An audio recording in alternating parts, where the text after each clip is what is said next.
বিপিএলের পর বিসিবির নতুন চমক, আরেকটি নতুন টি-20 টুর্নামেন্টের ঘোষণা। বাংলাদেশ প্রিমিয়ার লিগের বিপিএলের পর বাংলাদেশ ক্রিকেট বোর্ড বিসিবি আরেকটি টি-20 টুর্নামেন্ট শুরু করতে যাচ্ছে। ইতিমধ্যে টুর্নামেন্টের সূচিও প্রকাশ করা হয়েছে। বাংলাদেশের জন্য টি-20 ফরম্যাট এখনও চ্যালেঞ্জিং।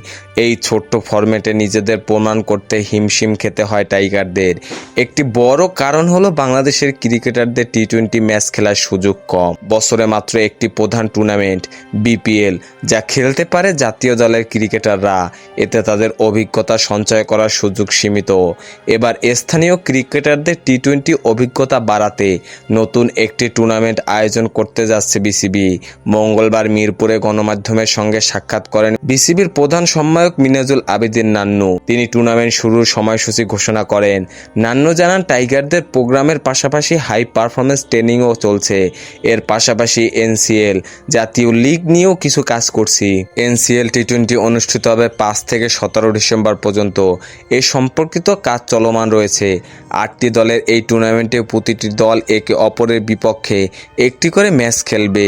ফলে প্রতিটি দল মোট 7টি করে ম্যাচ খেলবে। ফাইনালিস্ট 2 দল পাবে মোট 8টি ম্যাচ খেলার সুযোগ। টুর্নামেন্টে মোট 29টি ম্যাচ অনুষ্ঠিত হবে।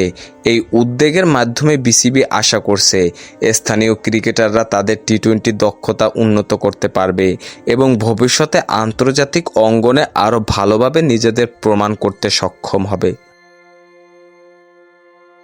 খেলাধুলার সকল আপডেট পেতে আমাদের ইউটিউব চ্যানেলটি সাবস্ক্রাইব এবং ফেসবুক পেজটি ফলো দিয়ে লাইক, কমেন্ট, শেয়ার করে আমাদের সাথে যুক্ত থাকুন। ধন্যবাদ।